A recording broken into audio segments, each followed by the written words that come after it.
Hey everyone, today we've got a video here about the product importer. I'm going to show you here in this video how to actually upload the files to the site, and as well as just one or two little tips that would be good to know about the product importer. So as you can see, I'm already logged in here to our demo site, and we're at the home or in the dashboard here.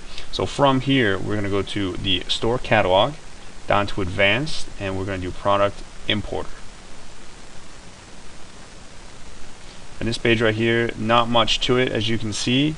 The first thing we're going to do is we're going to assume that you already have a spreadsheet put together.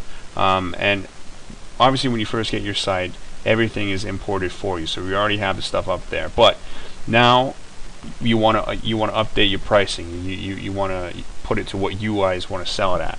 So in order to do that, one good thing to note is if you only want to, let's just play with some numbers here. If you have 1,000 products on your site and you only want to update the price on 100 of them, all you are going to do is import a file with a list of those 100 products. So you're not going to import the entire thing every time you want to update a file, or update the price of a particular product on the site.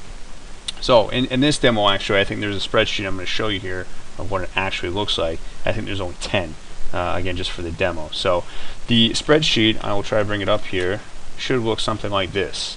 It's just your SKU, your price, your list, and your site, or whatever you just need it to be. The importer will literally take what you give it.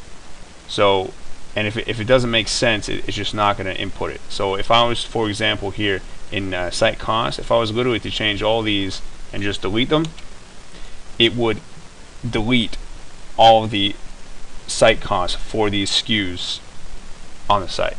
I don't know if that makes sense. So if you leave it blank, it will import it as 0. So if you do not want to add site costs, be sure to delete the entire header, the whole column. Or if you do, you can actually, again, we'll just use this.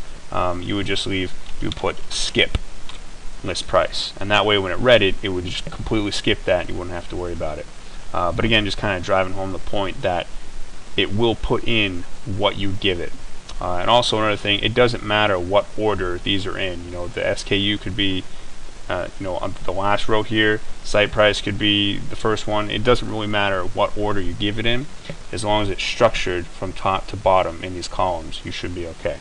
So knowing that, let's go back to our importer, and we're actually not going to fully upload this price file here, just because we already have one up there. But again, the premise is you have this on your computer, you're going to upload it. So in this case, you would do upload, select, find it on your computer, and upload it. So again, we already have a file up here, so we're just going to use that.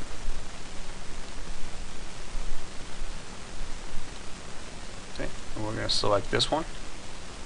And then these checkboxes for this scenario is good. We want to update the products, and we're going to adhere to the manage flag. So we're going to leave that as is. We're going to hit next and go to the next tab. And what this is going to do is going to give us a preview of what it's going to look like. So this one I just selected is not the same as this one. So as you can see, so if your file looks like this, it should be displayed as such here in the preview file. So if everything is good and it looks the same, and there's no words or red flags there, go ahead and hit next. And then this is basically going to ask you, are you ready? So if we're ready to import, we would hit import. If you forgot something, we'll go ahead and hit back. So for this, I'm actually not going to import it. But yeah, that's it. So again, if you're just updating one or two things, that's all you're going to put in that Excel spreadsheet. You're not going to update the entire store catalog just to change a handful of things. So that's it.